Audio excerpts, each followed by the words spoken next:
সবচাইতে খারাপ মানুষ। আল্লাহর নবীকে হত্যা করার জন্য নাঙ্গা তরবারি নিছিল। এই কোরআনের পরশে সেই মানুষটাকে আল্লাহ সবচাইতে ভালো মানুষ বানায় দিল। সেই মানুষটির নাম হলো হযরত ওমর।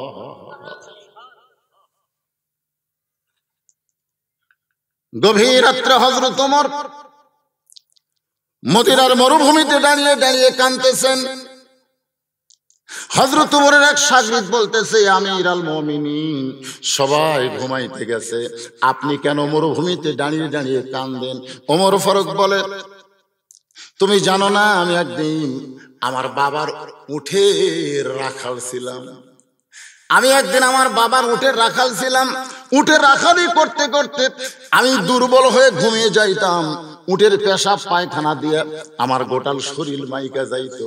আমি যখন বাড়িতে যাইতাম 50টা উট নিয়ে আসতাম, ফেরত নিয়ে যাইতাম 40-42টা। বাবা রাগ করে বলতো, মোর কয়টা উট নিয়ে গেলি, কয়টা ফেরত আনলি? আমি আবার দৌড় দিয়ে উটগুলো খুঁজে খুঁজে যখন বাবারে দিতাম, বাবা আমার মাথার চুলের মধ্যে হাত দিয়ে বলতো, তোর চুলের মধ্যে উটের পেশাব পায়খানা কেন দেখতে পাই? বলে, বাজান উট চড়াইতে চড়াইতে দুর্বল হয়ে ঘুমায় গেছি, যার কারণে পেশাব পায়খানা দিয়ে আমি নাপাক হয়েছি।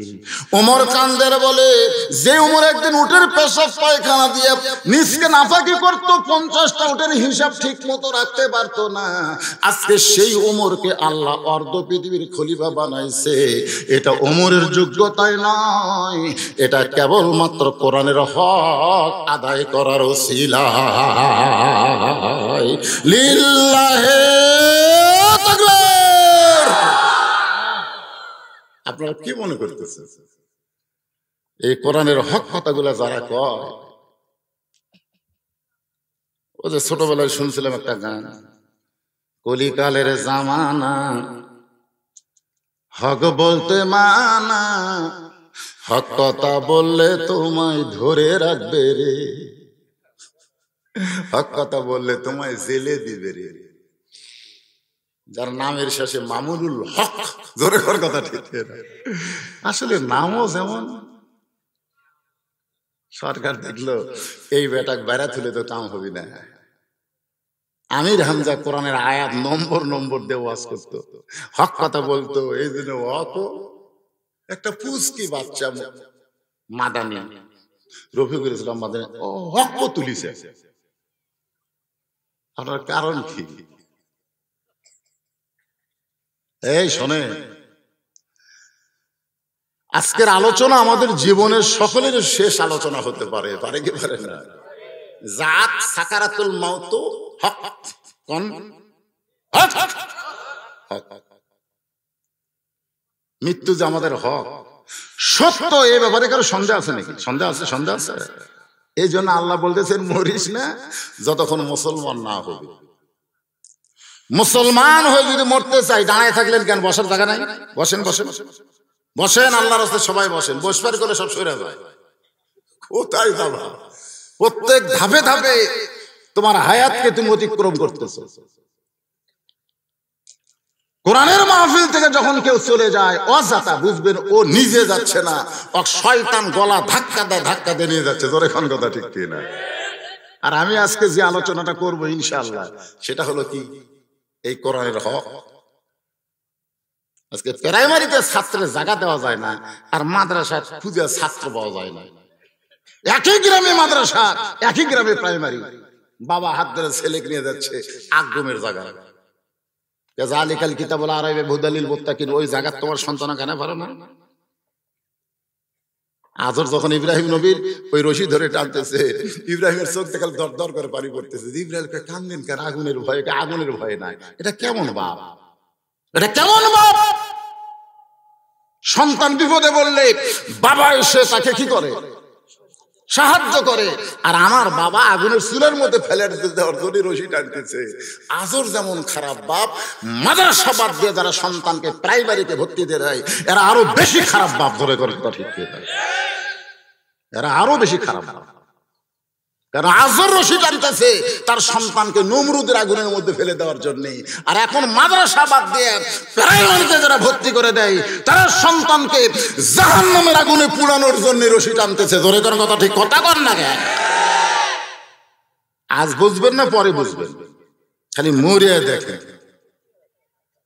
সেদিন কি হয় শোনেন, খবর আছে কি যে বাবা মরিছে 24 ঘন্টা, 24 ঘন্টা হয়ে গেছে, বাবা মরা অবস্থায় আছে, বেটারা সম্পদ লেখালি দেখেননি সেই যুগে ভাইরাল হয়ে গেছে।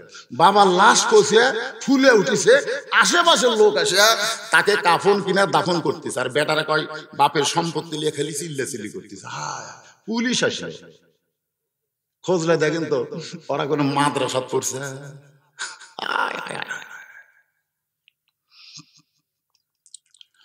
কোরআনের হকটা বোঝানোর জন্য বলতেছি, ওমর ফারুক অর্ধ পৃথিবীর খলিফা হওয়ার পরে চিন্তায় পড়ে গেলেন, যেই কোরআন আমাকে সবচাইতে খারাপ মানুষ থেকে সবচাইতে ভালো মানুষ বানালো, এই কোরআনটা দেখতে কেমন, এই কোরআনটা দেখতে কেমন। শুধুমাত্র কোরআনের ওয়াজ শুনলে কোরআন দেখা যাবে না, কোরআন দেখতে গেলে কোরআনের বাস্তব অনুযায়ী আমল করতে হবে। ধরে গণ ঠিক কিনা?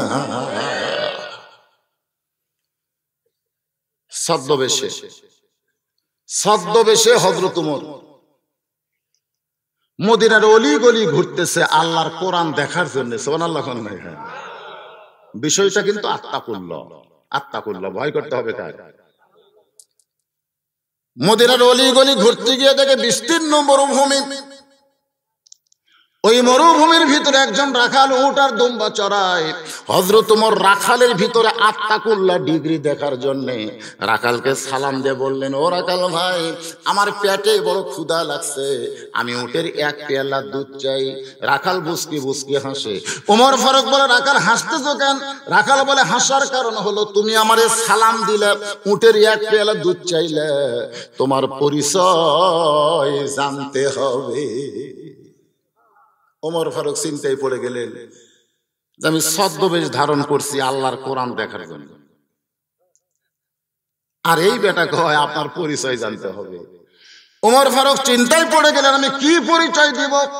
আল্লাহ বলেছেন, লা তামুতুন্না ইল্লা ওয়া আনতুম মুসলিমুন, তুমি মুসলমান না হয়ে মরো না। আল্লাহ কিন্তু বলে নাই তুমি ওমর হয়ে মরো, তুমি তালুকদার হয়ে মরো, তুমি হাজী হয়ে মরো, তুমি জমিদার হয়ে মরো, তুমি এমপি হয়ে মরো, তুমি মন্ত্রী হয়ে মরো, তুমি প্রধানমন্ত্রী হয়ে মরো। আল্লাহ কিন্তু এই কথা বলে নাই। আল্লাহ বলেছেন মুসলমান না হইয়া মরিও। ওমর ফারুক চিন্তা করতেছেন, এমন সময় আল্লাহর কোরআন সামনে এসে বলতেছে, ওমর, রাখাল তোমার পরিচয় চাইছে, তুমি পরিচয় খুঁজে পাচ্ছ না। আল্লাহর কোরআন বলে, ওমর মিল্লাতা আবিকুম ইব্রাহিম হুয়া সাম্মাকুমুল মুসলিমিন। দেখেন কোরআনের হক কারে কারে। ভিতরে কোরআন থাকার কারণে কোরআন এসে ওমরকে বলতেছে, তোমার জাতির পিতা ইব্রাহিম, যিনি তোমার নাম রেখেছে মুসলমান, হুয়া সাম্মা কুমুল মুসলিমিন। ওমর ফারুক বলে, রাখাল ভাই, আমার পরিচয় যখন জানবার চাইছো, আমি হলাম একজন মুসলমান। আমার সামনে যারা বসে আছে এরকম বলা যাবে না আমি একজন মুসলমান। জোরে খান বলা যাবে কি যাবে না? ওমর ফারুক বললেন, রাখাল, তুমি যখন আমার পরিচয় জানতে চাও, আমি হলাম একজন মুসলমান। রাখাল মুস্কি মুস্কি হাসার বলে, আসল না নকল? এই জায়গাতে কিন্তু আমরা ধরা খাচ্ছি। দেখেন একটু চিন্তা করে শুনবেন। বলতেছে আসল না নকল। আপনারা যারা মাগরিব এশার নামাজ পড়েননি, এখানে যারা বসে আছেন, আপনাদের মধ্যে যারা মাগরিব এশার নামাজ পড়েনি, তারা কি মুসলমান? আর কথা কয় না। আমি কি বলবো কারা কারা মাগরিব এশা পড়েননি? হাত তোলেন, বলবো না। কারণ অনেক মাহফিলে দেখা যাবে 14 আনাই পড়েনি। আর কতগুলো মাহফিলে পড়ে, কিন্তু এমন কিছু মাহফিল আছে যেখানে 14 আনায় নামাজ পড়ে না, খালি ওয়াজ শোনে। বুখারী শরীফের হাদিস, লা সালাতা লা দীনা, যার নামাজ নাই তার ধর্মই নেই। বাইনাল আবদি ওয়াল কুফরি তারকুস সালাত, বান্দার কাফেরের মধ্যে পৃথক করার জিনিসটার নামই হলো নামাজ। আমি অনেক মাহফিলে নামাজের ওয়াজ করবার চাইলেও করি না, কারণ এই নামাজের ওয়াজ করলে কতগুলা লোক কয় একই ওয়াজ, মানে আল্লাহ 82 বার নামাজের কথাই কোরআন শরীফে কইছে। জোরে কোন কতবার কইছে? আপনারা যারা পড়েন তারা দেখবেন কি একই নামাজের কথা আল্লাহ এতবার কয় করে। ফেরেশতাকে দেখো, আল্লাহ তুমি 82 বার নামাজ কায়েমের কথা কইলে তোমার বান্দারা নামাজ ধরলো না, খালি একবার কইছো যে শুয়োরের গোশত খাওয়া যাবে না, ওরা আর খায় না। চিন্তা করছে? আমার এলাকায় চৌকিদার মাইকিং করতেছে। প্রথম যেবার করোনা আসলো, প্রথম কে মাইকিং করতেছে? চৌকিদার। ও কোনো পুলিশ না, এসপি না, সামান্য একটা চৌকিদার এরকম মাইকিং করতেছে। 5 ওয়াক্তে 5 জন, 5 ওয়াক্তে 5 জন, জুমার নামাজে 10 জন, আর তারাবির নামাজে, রমজান মাসে আসছিল করোনা, এই জন্য তারাবির নামাজে 12 জন। এর বেশি মসজিদে ঢোকা জায়েজ নাই। এটা জায়েজ নাই কয়ে। আমি চৌকিদারকে বললাম, কে রে ভাই জায়েজ নাই এ কথা বলিস কেন? আচ্ছা কি করবো হুজুর, আমি জায়েজ নাই তো কই না। আমি বল যাবে না, তাই তো যাবে না, ঢোকা যাবে না, জায়েজ নাই কইস কেন? চিন্তা করে দেখেন, আমরা, আমার ওয়াজের বয়স এই বছর দিয়ে 35 বছর হলো, নামাজের এত ওয়াজ করি, মানুষ মসজিদে আসে না, কিন্তু চৌকিদার ওই মাইকিং শুনে মসজিদের সভাপতি, সেক্রেটারি আর ক্যাশিয়ার আর 3 জন দৌড়াচ্ছে মসজিদে। ওরা কিন্তু আসে না, ওরা কিন্তু আসে না। এই জন্য বেয়ানামাজি করে খবরদার মসজিদের সেক্রেটারি, ক্যাশিয়ার আর সভাপতি বানাবেন না। যারা 5 ওয়াক্ত নামাজ সামনে কাতার আদায় করে তাদেরকে যাচাই করে আপনার সভাপতি, সেক্রেটারি, ক্যাশিয়ার বানান। কথা কয় না, মানে আপনাকে এলাকার সভাপতিরা সব মনে হয় নামাজ পড়ে না নাকি? কথা কর না কেন? কথা কর না। একটু মনোযোগ দিয়ে শুনবেন। সভাপতি, সেক্রেটারি, ক্যাশিয়ার দৌড়ে সেই ইমামকে বলতেছে, হুজুর আপনি আর মত দিন, আমরাই 5 জন। আবার তো কেউ আর মসজিদে দরকার নেই। ওই সময় বেয়ানামাজের আমাকে কয়, হুজুর কি বিপদ, কি বিপদ হুজুর, নামাজ পড়বার চাই, অথচ সরকার। আমার হাত খালি চুলকাই, আর কান সারাতে একটা মারা দরকার। জোরে কর কথা, ঠিক না? ওরা নামাজই পড়বে না, তাহলে আশেপাশে উজু করে ঘরে ঢুকবার চাচ্ছি, কিন্তু ধোকা হবি না। যদি আমরা সকলে মসজিদে ঢুকতাম, সরকারের বাপের ক্ষমতা নাই আমাদেরকে আটকাবার পারত। জোরে কর কথা, ঠিক না? আত্তাকুল্লাহ, ভয় করতে হবে তাকে। আমরা সরকারের চৌকিদারের ঘোষণা আর এই করোনা, এই দুটা ভয় একত্র হয়ে আমরা মসজিদে গেলাম না। একটু মনোযোগ দিয়ে শুনবেন। ওমর ফারুক রাখাল বলতেছেন, পথিক তুমি যে মুসলমান দাবি করলা, তুমি আসল না নকল? ওমর ফারুক বলে, রাখাল মুসলমান তো মুসলমান, এর মধ্যে আবার আসল নকল কি? রাখাল চিল্লায় বলতেছে, আসল মুসলমান যারা হবে তারা চাওয়ার ব্যাপারে সতর্ক থাকবে। ইয়া আইয়ুহাল্লাযীনা আমানুস্তাঈনু বিস-সাবরি ওয়াস-সালাহ ইন্নাল্লাহা মা'আস-সাবিরিন।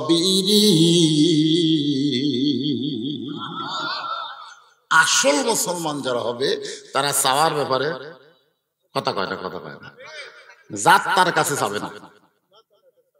ইয়াকা নাবুদু ইয়াকা নাস্তাইন।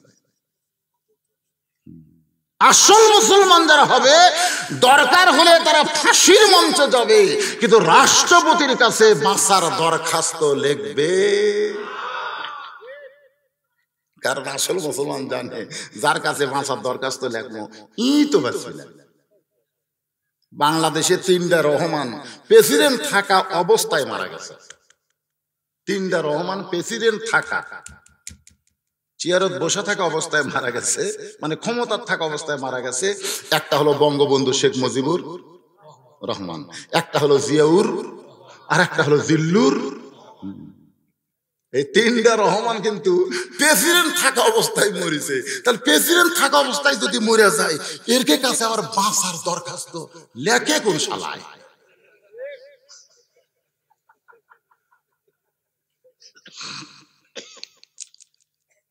দরকার হলে ফাঁসির মঞ্চে যাবে, কিন্তু রাষ্ট্রপতির কাছে বাঁচার দরখাস্ত লিখবে।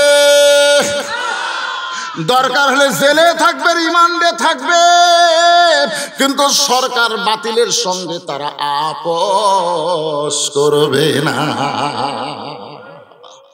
আসল মুসলমান যারা হবে, তুমি দুধ চাইলা কার কাছে? তুমি যে কইলা আমি একজন মুসলমান, তুমি দুধ চাইছো কার কাছে? সঙ্গে সঙ্গে ধরা খাসে রে। হায় হায় রে, যখন কোরআন দিয়ে রাষ্ট্র চলবে, তখন উমর ফারুক ভুল করলে একটা রাখাল পর্যন্ত সেই ভুলটা ধরবার পারবে। সুবহানাল্লাহ কন্যা কে? আজকে মসজিদ চলে আল্লাহর আইন দিয়ে, কিন্তু ইমাম সাহেব ভুল করলে একটা অটো ভ্যান চলায়, অটো ভ্যান। এতদিন আসরের নামাজ ইমাম সাহেব 4 রাকাত পড়ছে, কিন্তু সেই দিন 3 রাকাতে বসছে হঠাৎ। এরকম হয় না ভাই? ভুল হয় না? ইমাম সাহেব তো টাইটেল পাস, দাওরা পাস, ও এতদিন 4 রাকাতই পড়াইছে, কিন্তু আজকে মনে নাই, হঠাৎ 3 রাকাত যেই বলছে, 3 রাকাত থেকে 3 কাতার থেকে 3 নম্বর কাতার থেকে ভ্যান আলাদা, আল্লাহু আকবার। ইমাম মনে মনে কয়, কে রে তুই কি রে, তুই ভ্যান চলা খাস, সূরা ফাতিহা ঠিক মতো কর পারিস না। আমি দাওরা পাস, একদিন 4 রাকাত পড়াছি, আজকে 4 রাকাত পড়ামো না, এই 3 রাকাতই বসে থাকবো। দেখি আমি বসছি আর উঠবো না। আপনারা বলেন তো, মসজিদের মুসল্লি কার পক্ষে হবে? ইমামের পক্ষে না ভ্যানারের পক্ষে? তুমি যতই টাইটেল দাও রাখো, আল্লাহর হুকুম অনুযায়ী যদি নামাজ না পড়াও, তোমাকে আমরা ইমাম মানব না। আজকে আমাদের বাংলাদেশে ক্ষমতার সিয়ারে বচ্ছে ঠিকই কয়, আর নাম না। একটা মানুষও লোকমা দিচ্ছে না। রাতের ভোট দিনের ভোট রাতে হচ্ছে, এখনো কথা কয় না। কথা কর না কেন? দাদা ভোট দেবার গেছে, লাঠিরা দেবো, আমরা জানি দাদা আপনার কষ্ট হবে, কিন্তু আগেই মারে দিচ্ছি। দাদা কয় তাহলে আমি যাই। যেই দূরে যাচ্ছে তখন লাঠিরা কয়, দাদা দাদিকে যখন পাঠান না, দাদির দাও হয়ে গেছে। দাদা শ্রমিকটা বলে 5 বছর আগে মরছে, তো এখন মরা গুলোও চলতেছে। আল্লাহ কোরআনে বলেন, ইন্নাল্লাহা ইয়ামুরুকুম আন তুআদ্দুল আমানাতি ইলা আহলিহা ওয়া ইযা হাকামতুম বাইনান নাস আন তাহকুমু বিল আদল। রাখাল বলে, পথিক তুমি সত্যি যদি মুসলমান হও, তাহলে তুমি দুধ চাইছো কার কাছে? সঙ্গে সঙ্গে হযরত ওমরের চোখ দিয়ে দরদর করে পানি পড়তেছে, দরদর করে পানি পড়তেছে, চোখের পানি নিয়ে কাঁদে, বলে, রাখাল ভাই, আসলে চাওয়ার ব্যাপারে আমি ভুল করেছি। রাখাল মুসকে মুসকে হাসের বলে, ভুল স্বীকার করা হলো মুসলমানের লক্ষণ, আর ভুল স্বীকার না করা হলো শয়তানের লক্ষণ। আল্লাহ যেই কইছেন আদম গন্ধম খাইছে কেন, আদম কয়, আল্লাহ আমার ভুল হয়ে গেছে। আল্লাহ কইল, কি হয়েছে? ভুল হয়ে গেছে। আল্লাহ কয়, যা, ভুল যখন স্বীকার করছিস, তোর তওবা করার সুযোগ আছে। জোরে কোন কথা ঠিক কিনা? আল্লাহ ইবলিসকে বলল, সেজদা দিসনি কেন? ইবলিস কয়, কি আপনি আমাকে চেনেন না?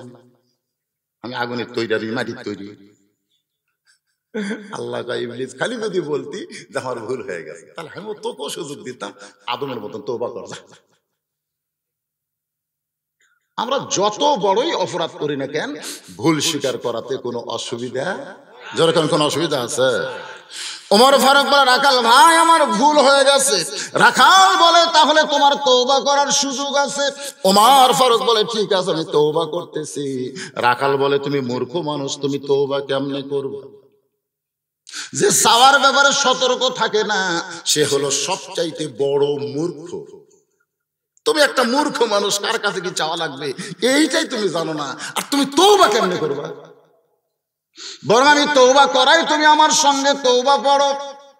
হযরত ওমরের চোখ দিয়ে দরদর করে পানি পড়তেছে। আল্লাহ, তোমাদের কোরআনের হক অনুযায়ী যখন মানুষ চলবে, তখন ওমর ফারুক ভুল করলে তাকে মূর্খ বানায়া একটা রাখাল পর্যন্ত তাকে তওবা পড়ানোর সাহস পাবে।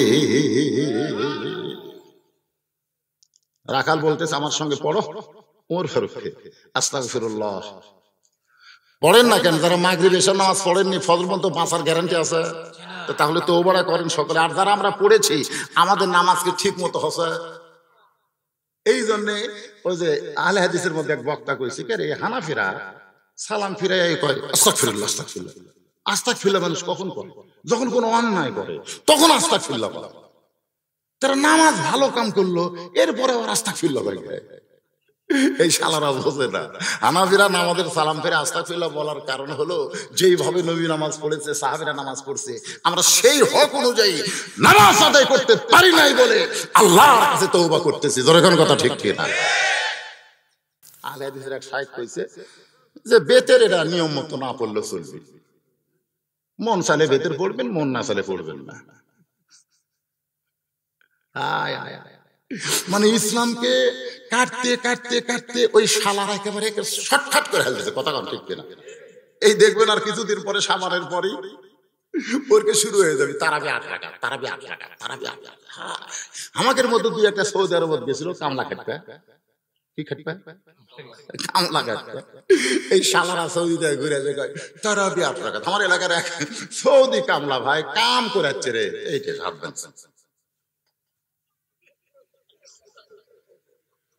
আমি কইলাম, কে রে তুই কি মদিনা ভার্সিটি পড়বার গেছিল? না হুজুর, চাকরি করবার গেছে। চাকরি করবার যাই কি দেখি তোর বাপ খেতে বান্ধে, কাব্বা তেটি বান্ধে, তোর দাদা কয়টি বান্ধে মরছে, তো তুই শালা কি যাউরা নাকি রে?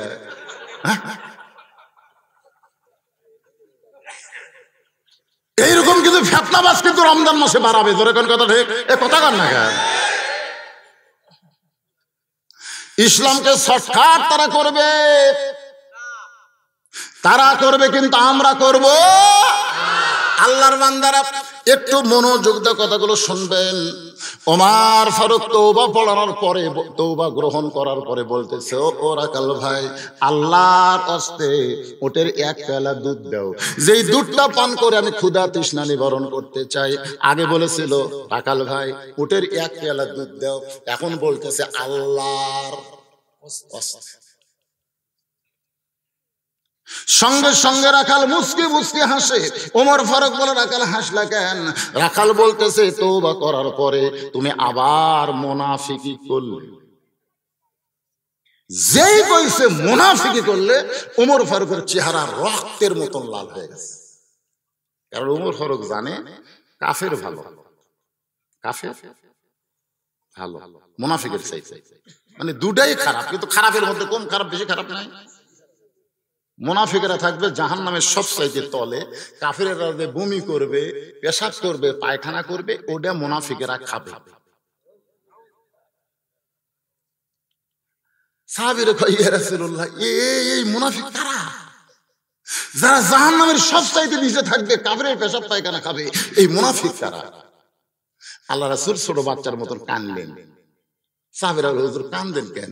আল্লাহ নবী বললেন, সাহাবীরা রে, ইহুদির মধ্যে, খ্রিস্টানের মধ্যে, হিন্দুর মধ্যে, বৌদ্ধর মধ্যে, কাফেরের মধ্যে কোনো মুনাফিক হবে না। মুনাফিকের আবাদ হবে মুসলমানের ভিতরে। যখন কোরআনের মাহফিল করবেন, এমন সময় কেউ যদি আপনাকে বলে অনুমতি দিছু, অনুমতি না ভাই, আল্লাহর কোরআনের মাহফিল কর্ম, তারপরে অনুমতি কি? থানার যা, বুঝবেন ওই মুনাফিক। ওই মুনাফিক আল্লাহর কোরআনের মাহফিল করার অনুমতি যে নিবার চাই, বুঝবেন ওই কি ফিক। করে কোন কি ফিক? আমরা কিন্তু চোরকে পাওয়ার দিছি, এই জন্য চোর এখন খালি। আপনার কোন চোরের কোন পাওয়ার আছে? কোনো পাওয়ার নাই। বাড়িওয়ালা যে ন্যাংরা, বাড়িওয়ালা কিন্তু ন্যাংরা, লড়বার পারে না। ওই বাড়িওয়ালা ন্যাংরা চেতন আছে। ইতিমধ্যে জুয়ান একজন তাগড়া চোর দেখাল দরজাত হাত দিছে, ন্যাংরাকে যেই পাইছে কেড়ে চোর মারছে দৌড়। চোর জানে ন্যাংরা, তারপরে দৌড়ে কেন? কারণ চোর জানে আমি তো কাম করতেছি, এটা হলো অন্যায়, আর ন্যাংরা যেটা তকবীর মারছে এটা হলো ন্যায়। আজকে আমরা কোরআনের পক্ষে যারা আছি, তারা যদিও ন্যাংরা হতে পারে, আমাদের জবানে একটা পাওয়ার রাখার দরকার আছে না নাই? জোরে করে আছে না নাই? যখন 200-300 শ্রীরামের গোষ্ঠী জয় শ্রীরাম বলে আমাদের একজন মা বোরকাওয়ালা তার বোরকার দিকে তেড়ে আসতেছে, সঙ্গে সঙ্গে বোরকাওয়ালা মুস্কান আল্লাহু আকবার ধ্বনি যখন দেয়, সঙ্গে সঙ্গে জয় শ্রীরামেরা পালায়া যায়। এখান থেকে বোঝা গেল আল্লাহর পথে মানুষ অল্প থাকলেও আল্লাহ তার সঙ্গে থাকার কারণে তার পাওয়ার সব চাইতে বেশি। আজকে বাণিজ্যিক মেলা চলে, আজকে হাট বাজার সব চলতেছে, গান বাজনা চলতেছে, কিন্তু কোরআনের মাহফিল করতে গেলে অনুমতি লাগবে। কথা কন না কেন? আল্লাহ কোরআনে বলেন, ওয়ামিনান নাসি মাইয়াকুলু আমান্না বিল্লাহি ওয়া বিল ইয়াউমিল আখিরি ওয়া মা হুম বিমুমিনিন।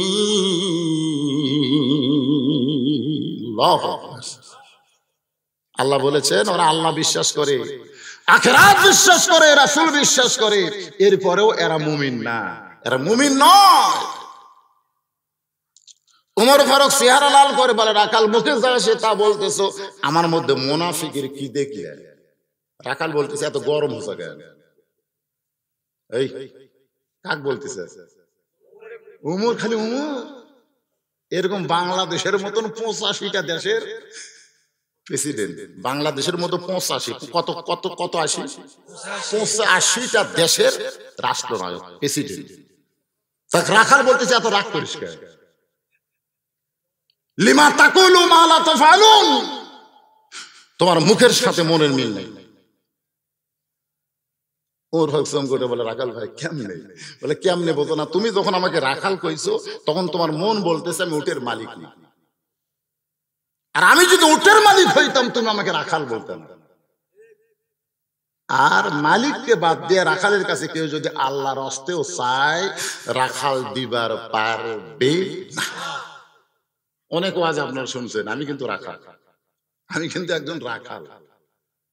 আমার কাছে এসে দোয়া চাচ্ছে, হুজুর 100 টাকা দিয়ে বইয়ের পেটে বাচ্চা হয়েছে, আল্লাহ যেন পুত্র দেয়।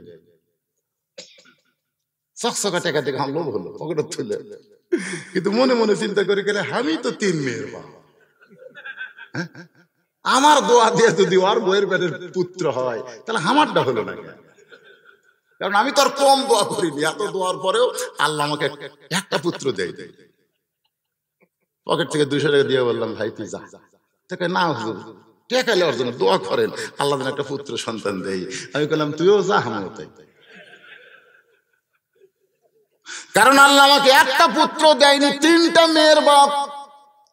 সঙ্গে সঙ্গে বলে, হুজুর তাহলে আমারটা আমার দেন, আপনারটা আপনি নেন। ওরে যখন 100 টাকা দিলাম, মারছে দৌড়। আমি পিছন থেকে হাত ধরে বললাম, কোথায় যাবি? বলে যেই হুজুরের বেটা ছাওয়ালা আছে আমি তার কাছে যাব।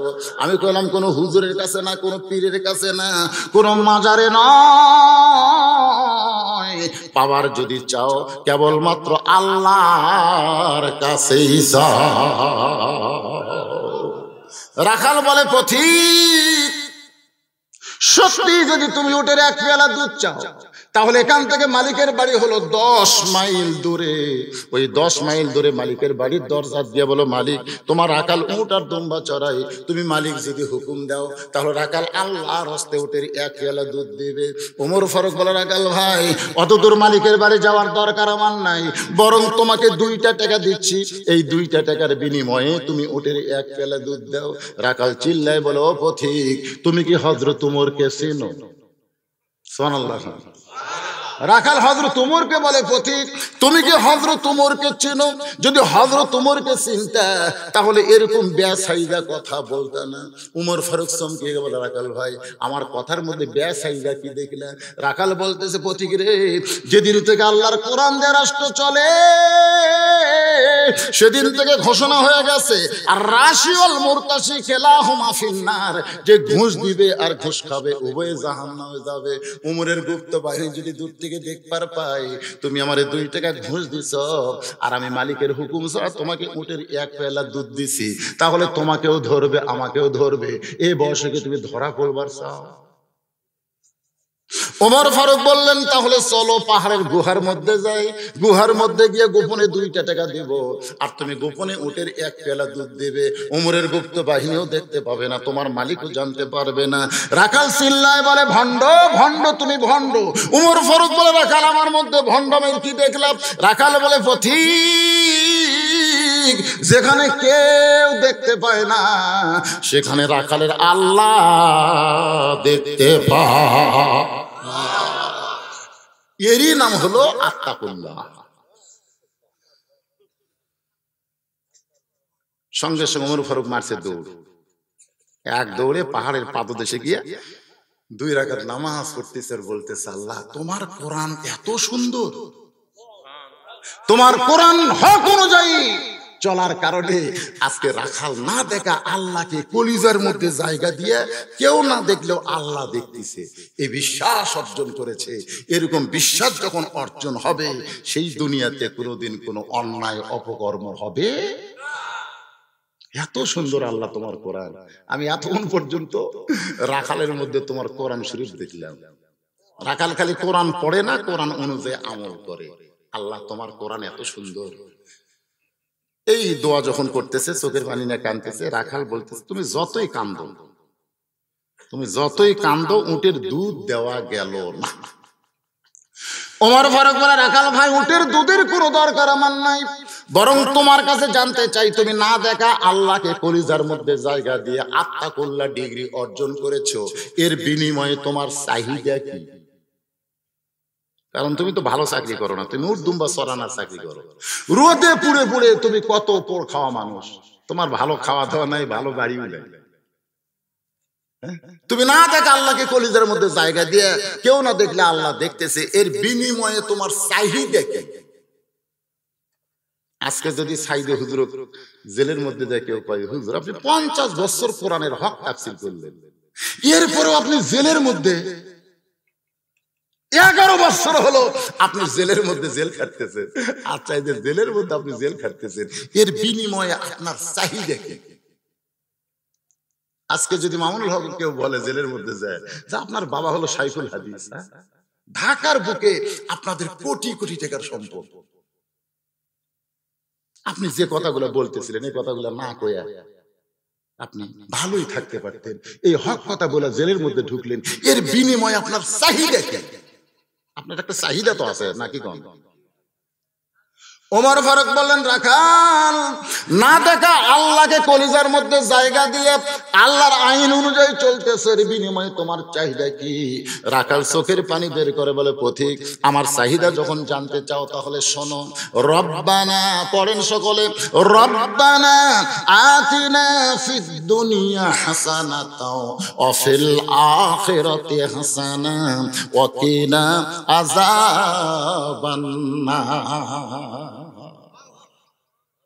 ওমর ফারুক বলে রাখাল আমি তোমার চাহিদার কথা জানতে চাইলাম আর তুমি আল্লাহর আয়াত শুনালে। রাখাল বলতেছে তুমি আসলেই মূর্খ, এই আয়াত দিয়ে আমি কি বুঝাইলাম তুমি জানো না? সর্বসাকুল্য আমার চাহিদা হলো 2টা, একটা হলো রব্বানা আতিনা ফিদ দুনিয়া হাসানা, একটা হলো দুনিয়ার সৌন্দর্য, 2 নম্বর চাহিদা হলো আফিল আখিরাতে হাসানা, আখিরাতের সৌন্দর্য। ওমর ফারুক বলে রাখাল ভাই আমি মূর্খ মানুষ, তোমার কাছে ভালো করে বুঝবার চাই। রাখাল বলতেছে আমার দুনিয়ার চাহিদা হলো মহামানব হযরত ওমরকে আমি এক নজর দেখতে চাই, যেই ওমর কোরআন দিয়ে রাষ্ট্র চালানোর কারণে আমার মতন রাখাল না দেখা আল্লাহকে কলিজার মধ্যে জায়গা দিবার পারছে, সেই হযরত ওমরকে যদি একটাবার দেখতে পাইতাম ভাই তাহলে দুনিয়ার চাহিদা আল্লাহ আমার পুরা করতো। আমার সামনে যারা বসে আছেন আমাদেরও একটা চাহিদা আছে, আছে না নাই? ডানপন্থী বামপন্থী বহু সরকার তো আমরা বাংলাদেশে দেখলাম, এই কথা কোন দেখিনি আমরা? আমাদের মনের মধ্যে কি একটা চাহিদা নাই যে ওমর ফারুকের মতন একজন সরকার? এই কথা কোন না কেন? ক্ষমতার চেয়ারে বসে তিনি ক্ষমতার মালিক হবেন না, ক্ষমতার মালিক দিবেন আল্লাহকে। জোরে কোন কথা ঠিক কি না? এরকম একটা চাহিদা আমাদের আছে না নাই? রাখাল বলতেছে আমার দুনিয়ার চাহিদা হলো মহামানব হযরত ওমরকে আমি এক নজর দেখতে চাই, এই ওমরকে দেখলি আমার দুনিয়ার চাহিদা শেষ। আমার 2 নম্বর চাহিদা হলো আমি রাখাল যখন মরে যাব, মরে যাওয়ার পরে আল্লাহ এই অধম রাখালকে যেন জান্নাত দেয়। ওমর ফারুক দৌড়ে গিয়ে রাখালের ডান হাতটা ধরে 3টা চুমা দিচ্ছে। রাখালকে পাগল নাকি, আমার ঘামা হাতে চুমা দিলে? ওমর ফারুক বলে, রাখাল তোমার 2 নম্বর চাহিদা আল্লাহ পুরা করছে, মরার সঙ্গে সঙ্গে তুমি যে জান্নাতে যাবা এই ব্যাপারে কোনো সন্দেহ নেই। মানে যারা কোরআন অনুযায়ী চলে তারা মরার সাথে সাথে কোথায় যাবে? কবরে না জান্নাতে? আল্লাহ বলেছেন ফাদখুলি ফি ইবাদি ওয়াদখুলি জান্নাতি, যারা আমার গোলাম হবে, বান্দা হবে, তারা জান্নাতেই প্রবেশ করবে। ওমর ফারুক বলে, রাখাল তোমার 2 নম্বর চাহিদা আল্লাহ পুরা করছে, মরার সঙ্গে সঙ্গেই তুমি জান্নাতে যাবে। রাখাল মুচকি মুচকি হাসে। ওমর ফারুক বলে, রাখাল হাসো কেন? বলে, হাসার কারণ হলো এখন দেখলাম তুমি চালাক। ওর ফারুক চুম করো, এমন মধ্যে চালাকি কি দেখলে? চালাকি হলো মরার পরে জান্নাত যাব, এই বাকি কথা কর। মরার পরে জান্নাতে যাব এটা চালাক যারা, এই বাকি কথা বলে তারা। নগদ হযরত উমরকে এক নজর দেখতে পাবো, এই কথা বলতে তোমার কোন জাকাত আছে? আমার এলাকার এক বক্তা ছিল মিলেনি বোঝেন না, খালি মিলে দেয়। টাকা দিল 10, বেশ তো ফসা ফস, টাকা দিল 20, বেশ তো দিয়ে দিস, মানে এরকম খালি মিলে দেয়। মানে টাকা দিলেই ওকে এত ব্রেন আল্লাহ দিছে, মিলে দেয়, জনগণকে আদায় করার জন্য দাওয়াত দেয়। একদিন আমি মিলানিকে বললাম, কে রে ভাই, তুই যে বললি টাকা দিল 10, বেশ তো ফসা ফস, এই ফসা ফস মানে কি? মিলে দিছি, মিলে দিলি হবি, খালি মিলে দিলি হবি, এর অর্থ বোঝা লাগবে না? তা আমার কয়, হুজুর ফসা ফস মানে কি? ফসা ফস মানে ঢুকতিছে বাড়াচ্ছে, ঢুকতিছে বাড়াচ্ছে, এরই নাম হলো ফসা ফস। টাকা দিল 10, বেশ তো ফসা ফস, বেশ তো। আল্লাহ কি বলতেছেন? ফাদখুলুহা খালিদিন, একবার ঢুকলে আর কোনোদিন বের হওয়া, এই কথা করে, একবার ঢুকলে আর কোনোদিন বের হওয়া লাগবে না। তো এটা কি? মিলিয়ে দিছি হুজুর, মিলিয়ে দিছি, খালি বাকি কথা দিকে মিলে দিছে। রাখাল হযরত ওমরকে বলে, পথিক মরে গেলে জান্নাত পাবো, এই বাকি কথা তুমি সহজে বলতেছো, কিন্তু হযরত ওমরকে দেখতে পাবো, এই নগদ কথা বলতে তোমার কোন জায়গায় বাজে? ওমর ফারুকের চোখ দিয়ে দরদর করে পানি পড়তেছে, মনে মনে চিন্তা করে, আমি যে ওমর এই কথা রাখালকে কেমনে বলবো, যে রাখাল আমাকে তওবা পড়াইছে, যে রাখাল আমাকে মুনাফিক কইছে, যে রাখাল আমাকে ভণ্ড কইছে। এখন যদি বলি আমি ওমর, বলাও সারা, রাখাল হাত ফেল করে মরাও সারা। জোরে কোন কথা ঠিক কি রে? যে রাখাল কি পড়াছে? তওবা। যে রাখাল মুনাফিক কইছে, ভণ্ড কইছে, এখন যদি বলে আমি ওমর, শোনার সাথে সাথে যারা হাত ফেল করে মরে তারা কি সময় দেয়? ওমর ফারুক চিন্তায় পড়ে গেলেন, কি করব? এমন সময় আল্লাহর কোরআন উমরের সামনে এসে বলতেছেন, উদউ ইলা সাবিলি রাব্বিকা বিল হিকমাহ।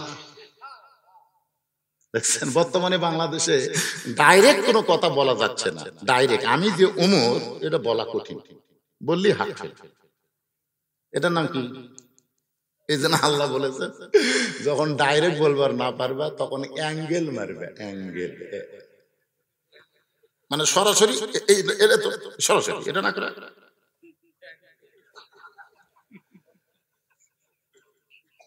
এই মামুনুল হক আমির হামজা আর অ্যাঙ্গেল মারবা পারেনি, ধরে কোন কথা ঠিক না, ডাইরেক্ট মারছে।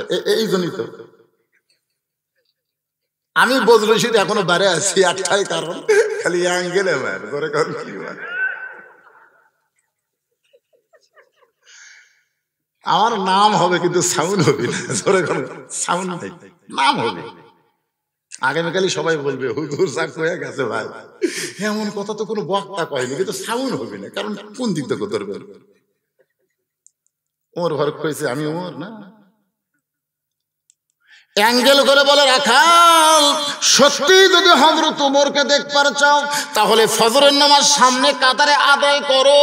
ফজর যদি সামনে কাতারে আদায় করতে পারো, মেহরাবের মধ্যে যেই মানুষটা নামাজ পড়াচ্ছে সেই মানুষটি হলেন হযরত ওমর।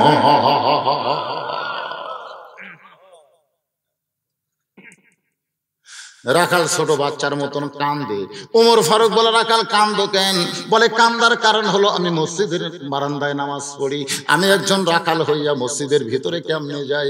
মসজিদের ভিতরে নবীর দামি দামি সাহাবী, ওই দামি দামি সাহাবীর মধ্যে আমি ঢুকতে পারি না ভাইজান, এই জন্যই বারান্দায় নামাজ পড়ি।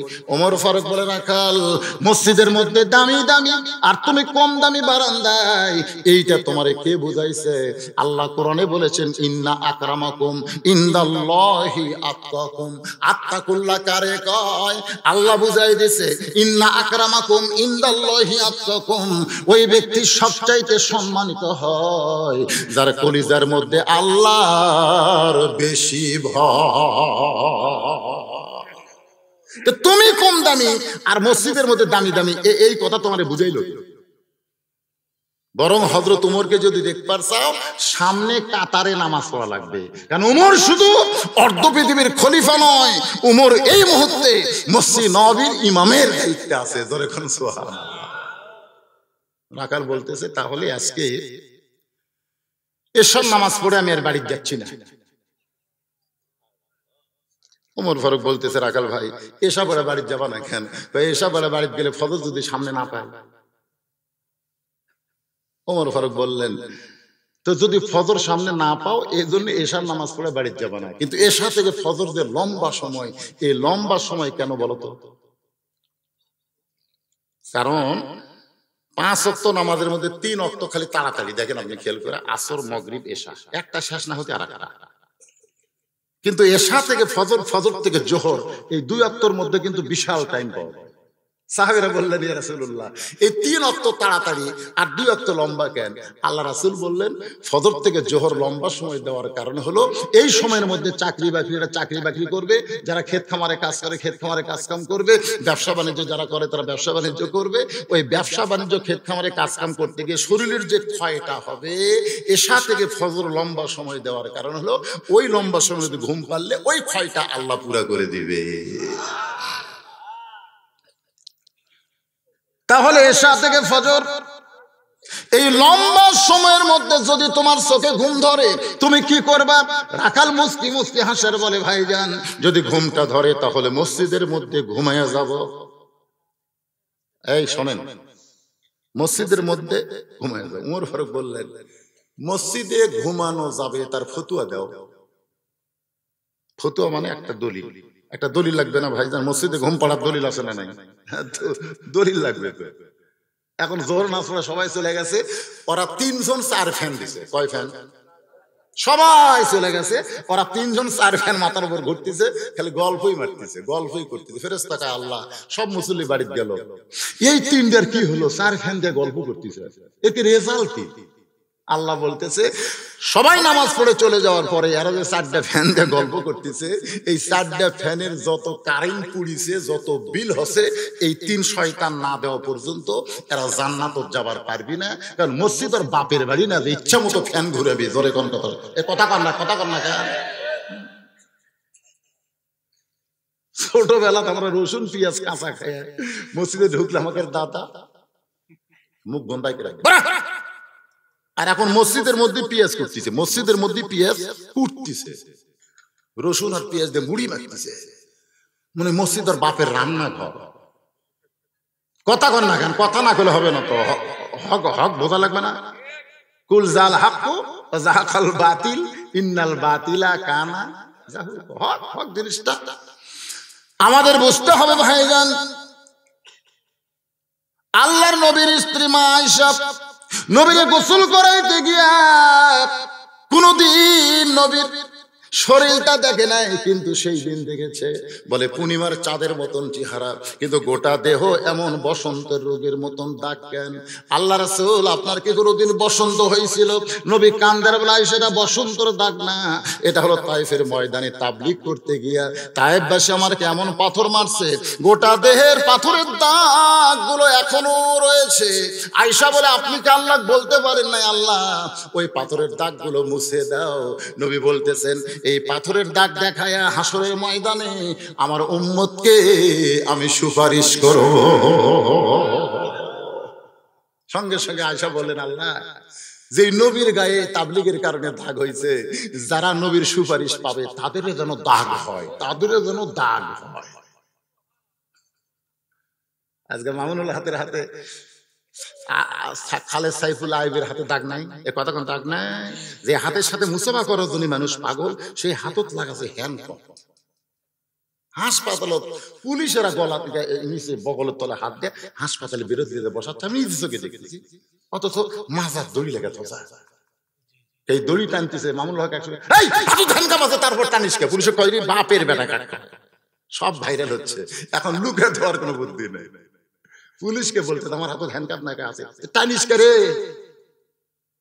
আমি কি ফলাচ্ছি নাকি? না।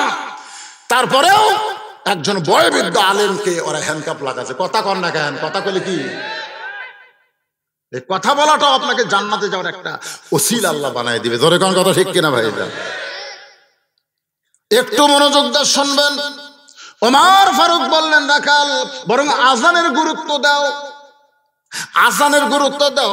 আপনারা বলেন তো, প্রত্যেকটা নামাজের আজানের গুরুত্ব আছে না নাই?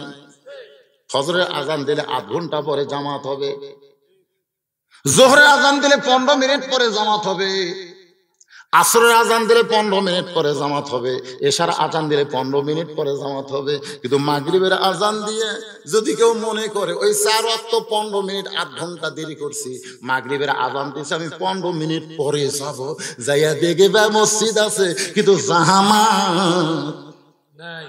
কথা না কেন? কে রে? আসরের 15 মিনিট পরে আসলাম জামাত, এশার 15 মিনিট পরে এসে জামাত পেলেন, তারপরে ফজরের আধ ঘন্টা পরে এসে জামাত পেলেন, আর মাগরিবের 15 মিনিট পরে এসে দেখি মসজিদ আছে জামাত নাই। কি হলো ভাই? নামাজ হবি না কই গেছে পড়ে। আমি চিন্তা করে দেখলাম, কে রে 4 ওয়াক্তে আজানের এত দেরি করে নামাজ পড়া যায়, আর মাগরিবের দেরি হয় না কেন? আমি গবেষণা করলাম, গবেষণার রেজাল্ট পেয়ে গেছি। বলবো? এত তাড়াতাড়ি মজার, খুব মজার রেজাল্ট ভাই। আপনার কি বিরক্ত হচ্ছে? কয়টা বাজবে রে?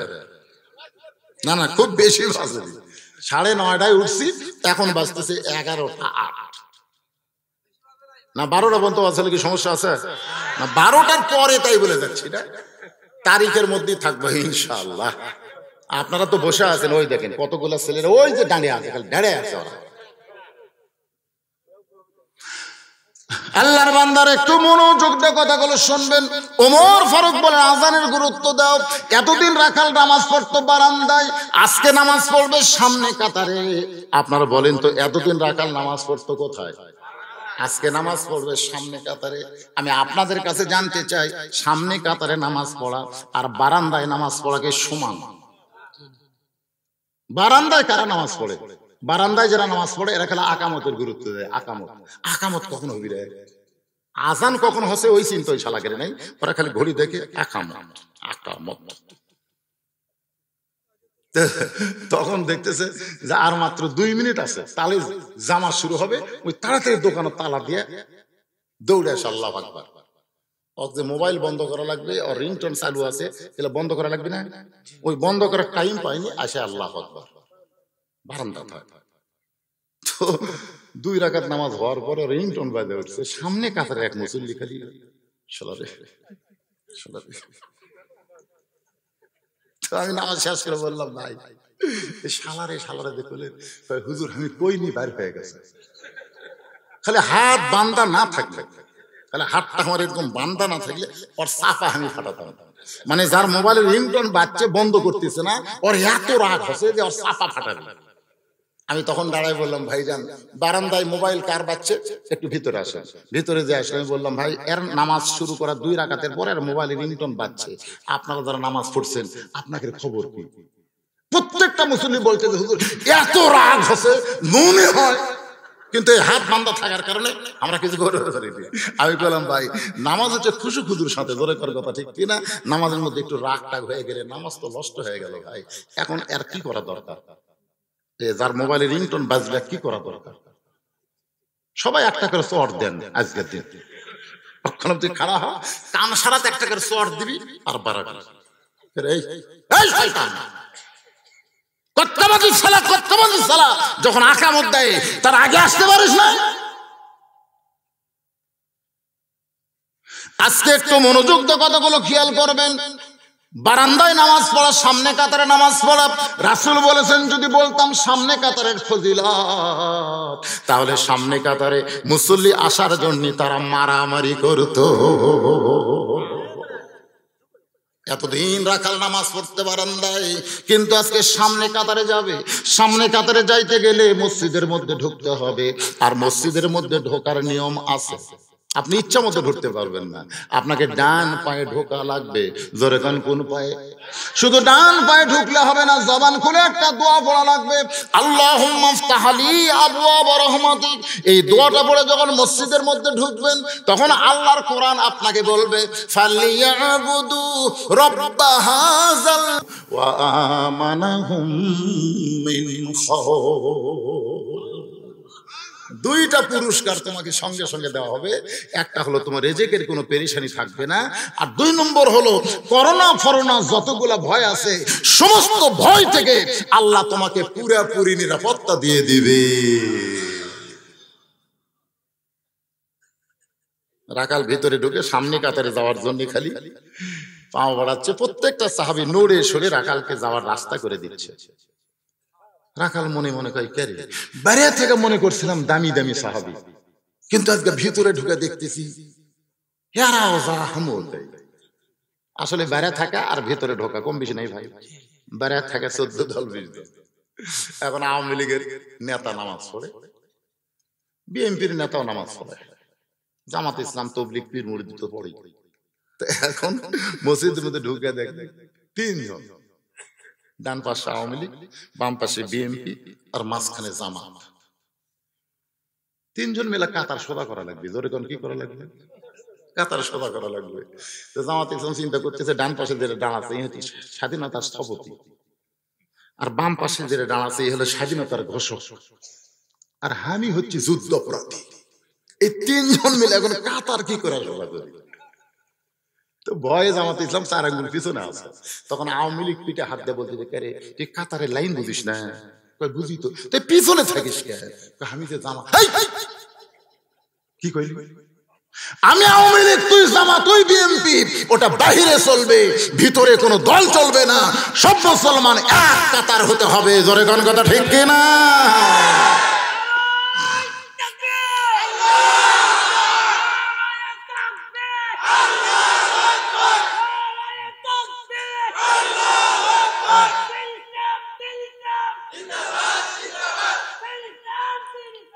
দুনিয়ার মুসলমান ওয়াতাসিমু বিহাবলিল্লাহি জামিআন ওয়ালা তাফাররাকু, বিচ্ছিন্ন হয়ে যায়। কি শিক্ষা! এতদিন বেড়া থেকে মনে করছিলাম আমি রাখাল, আমার কোনো দাম নাই। আজ ভিতরে ঢুকে দেখতেছি ওরে বাবা এরা জাহামতাই। যাও তুমি সামনে যাবার চাও, তোমাকে আটকায় কে? রাকাল সামনে যাইতে যাইতে একেবারে সামনে কাতারে মেহরাব বরাবর সামনে কাতারে দাঁড়ায়া রাকাল ফজরের 2 রাকাত সুন্নত নামাজ আদায় করেছে। সর্বশা করলে ও নামাজি ভাইরা 12 রাকাত সুন্নত আমাদেরকে আদায় করতেই হবে। জোরে কোন কয় রাকাত? তার মধ্যে জোহরে হলো বেশি, জোহরের আগে 4, পরে 2, মাগরিবের পরে 2 রাকাত, ইশার পরে 2 রাকাত, আর ফজরের আগে 2 রাকাত। এই সর্বশা করলে 12 রাকাত। আল্লাহর নবী বলেছেন এই 12 রাকাত সুন্নতে মুআক্কাদার মধ্যে ফজরের পূর্বে যে সুন্নত 2 রাকাত পড়া হয়, এর গুরুত্ব হলো কারিবুল ওয়াজিব, ওয়াজিবের নিকটবর্তী। রাকাল ফজরের 2 রাকাত সুন্নত নামাজ আদায় করে চুপটি করে বসে আছে। এমন সময় একজন সাহাবী মসজিদের মধ্যে ঢুইকা দেখে জায়গা দখল। যে সাহাবী মসজিদের মধ্যে ঢুইকা দেখতেছে জায়গা দখল, ওই সাহাবীর নাম হলো ওসমান গনি। নাম কি? ওসমান গনি। ঢুকা দেখে আমার জায়গা দখল। কে রে? আমি যে জায়গাত নামাজ পড়ি সে জায়গা দখল করলো কে? মানে বসে আছে এমন ভাবে ওনার জায়গা। আপনারা হয়তো বলবেন হুজুর ওসমান গনি কি জায়গা দলিল করে দিছে নাকি? না, আল্লাহ রাসূল বলেছেন আমি যখন ইমাম থাকবো, এই শোনেন কথাটা, এটা কিন্তু মনোযোগ দিয়ে শুনতে হবে। আমি রাসূল যখন ইমামতি করব, আমি বরাবর পেছনে যিনি দাঁড়াবে তার নাম হলো আবু বকর। আবু বকর যখন ইমামতি করবে, আবু বকর বরাবর যিনি দাঁড়াবে তার নাম হলো উমর। উমর যখন ইমামতি করবে, উমর বরাবর যিনি দাঁড়াবে তার নাম হলো ওসমান গনি। ওসমান যখন ইমাম হবে, ওসমান বরাবর যিনি পিছনে দাঁড়াবে তার নাম হলো আলী। আবার আলী যখন ইমাম হবে, আলী বরাবর পিছনে যিনি দাঁড়াবে, এই কথা বলে রাসূল আর নাম কয় না। সাহাবীরা বললেন, হুজুর আলী যখন নামাজ পড়াবে তখন আলী বরাবর পিছনে কে দাঁড়াবে? রাসূল বললেন, মা ইয়ানতিকু আনিল হাওয়া ইন হুয়া ইল্লা ওয়াহয়ুন ইউহা। আমি রাসূল ততক্ষণ পর্যন্ত বলতে পারবো না যতক্ষণ আল্লাহ আমাকে না জানাবে। এ পর্যন্ত বলার কারণ হলো খোলাফায়ে রাশেদা। জোরে কোন সুবহানাল্লাহ। তাহলে হযরত ওমর যখন নামাজ পড়াবে, ওমর বরাবর পিছনে কে দাঁড়াবে? ওসমান গনি। জোরে বলেন নাম কি?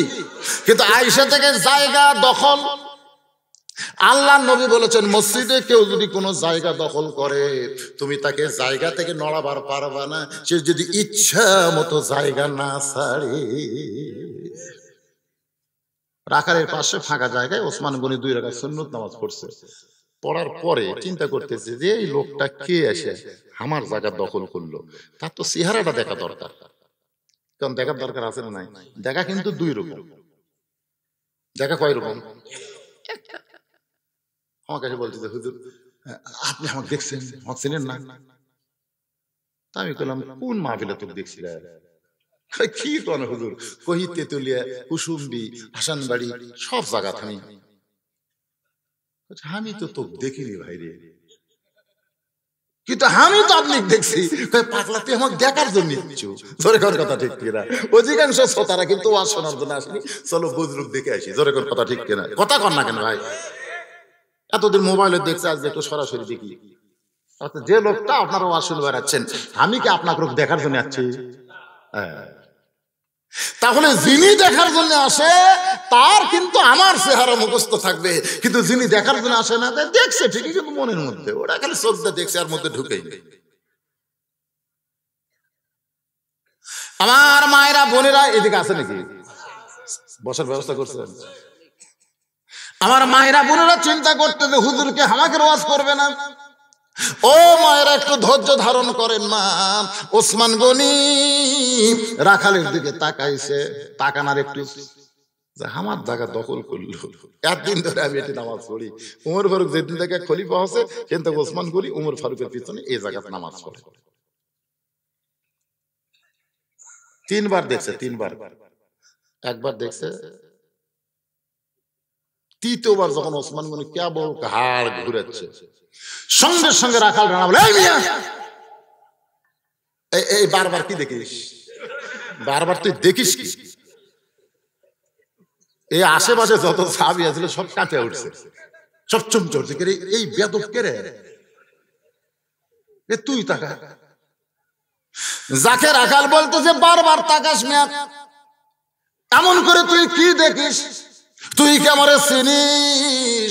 সঙ্গে সঙ্গে ওসমান গনি মুখে আঙ্গুল দিলেন। মুখে আঙ্গুল দিয়ে সমস্ত সাহাবীদের বুঝাইলেন, তোমরা যেন কেউ কিছু বলো না, কারণ দোষ ওর না, দোষ হলো আমার।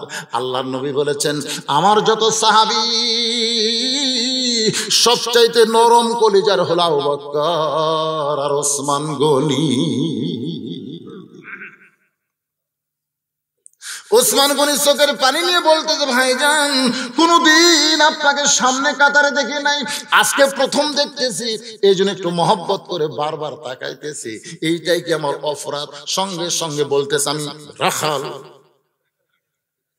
যেই কছে রাখাল, ওসমান গনি চিন্তা করে, ও ঠিকই আছে, রাখাল যারা হবে তাদের ভাষা এইরকমই হবে, কারণ এইরকম ভাষা না হলে রাখালি করা যাবে না।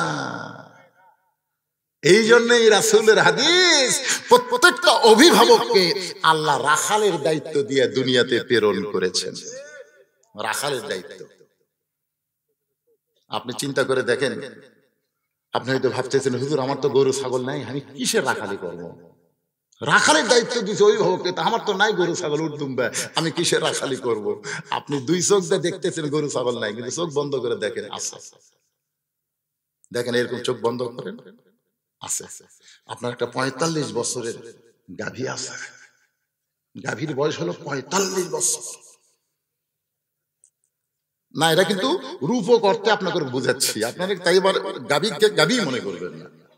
আপনি চোখ বন্ধ করে দেখেন, 22 বছরের একটা আইডিয়া আছে, 22 বছরের একটা আইডিয়া, খালি ঘরে খালি ঘরে। আপনি চোখ বন্ধ করে দেখেন, 17 বছরের একটা বকনা আছে, বকনা। এই গাভী মানে আপনার বউ, আইডিয়া মানে আপনার বেটা, বকনা মানে আপনার মেয়ে। এই 3 জনের রাখালের দায়িত্ব আল্লাহ আপনাকে দিয়েছে। এটা বোঝানোর জন্য বলতেছে। বাবা স্কুলে এসে হেড স্যার বলতেছে, এক হালি কলা যদি 1 টাকা হয়, 10 হালির দাম কত? ছাত্ররা কয় 10 টাকা স্যার, 10 টাকা স্যার। আর একজন কয় কিসের 10 টাকা? আব্বা প্রত্যেকদিন কলা কিনে 10 টাকা 20 টাকা হালি, 1 টাকা হালি কলা নাই তো।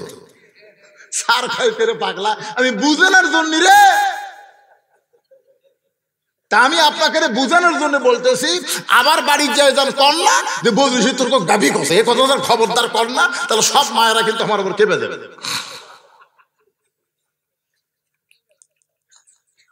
একটু চিন্তা করে দেখেন, এই 3 জনের উপরে আল্লাহ আপনাকে রাখালের দায়িত্ব দিয়ে বলেছেন, কু আনফুসাকুম ওয়া আহলিকুম নার।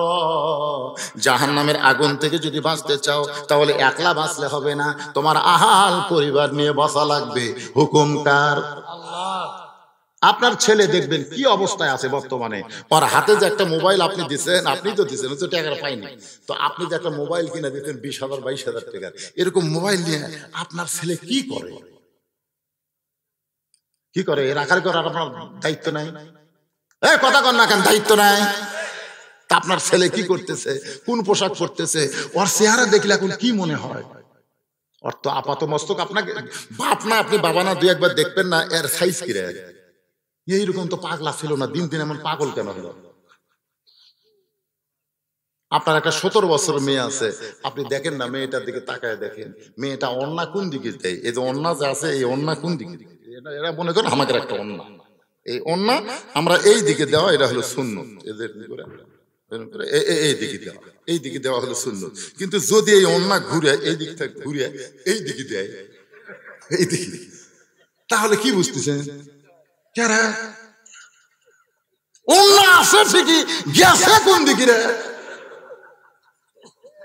তাহলে আপনি বাবা হিসাবে আপনার 17 বছর মেয়েকে আপনি কি বুঝাবেন? আপনি বাবা হিসাবে আপনার 22 বছরের ছেলেরে কি বুঝাবেন? আপনি আল্লাহর নবীর দিকে তাকায় দেখেন, মাত্র ও মায়েরা যারা পর্দার অন্তর আছেন, একটু মনোযোগ দিয়ে শোনেন, মাত্র 9 বছরের ফাতেমা ঘরের মধ্যে বসে হাতের মধ্যে চুরি দিয়া মুস্কি মুস্কি হাসতেছে। সঙ্গে সঙ্গে নবী ঘরের মধ্যে ঢুকতে গিয়ে দরজায় ব্রেক করলেন। ফাতেমা চমকে গেল, যেই বাবা ঘরের মধ্যে ঢুকবে মা বলে আমাকে ডাকবে, আর সেই বাবা দরজায় কোনো ব্রেক করছে। ফাতেমা ঘর থেকে বের হয়ে গেল। বাবা কি দুঃখ আপনার মনে? রাসূল কান্দার বলে, ফাতেমা তুই আল্লাহর নবীর মেয়ে বলে জান্নাতি, এই কথা কখনো মনে করিস না। জান্নাতে যদি যাবার চাও, তাহলে জান্নাতের আমল করে জান্নাতে যা।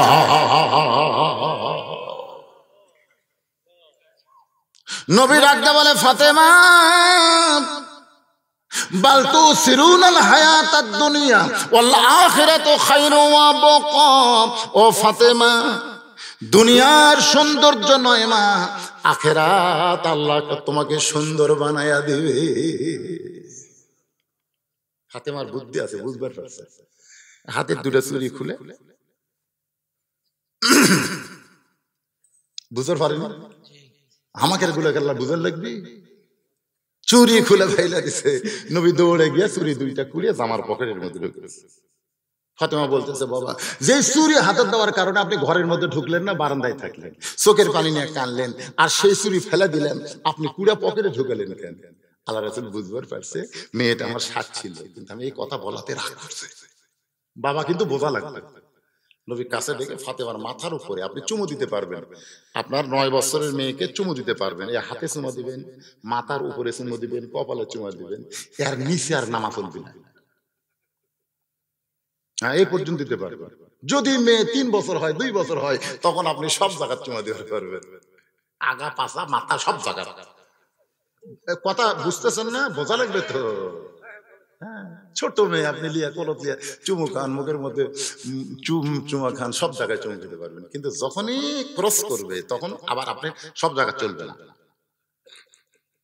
ছোট মেয়ে আপনি সবসময় বুকে নিয়ে থাকতে পারবেন না। ওই মেয়ে যখন বড় হবে, ঘরের মধ্যে থাকলে মেয়ের অনুমতি ছাড়া বাবা ঘরের মধ্যে ঢুকতে পারবি না। জোরে কথা ঠিক কিনা?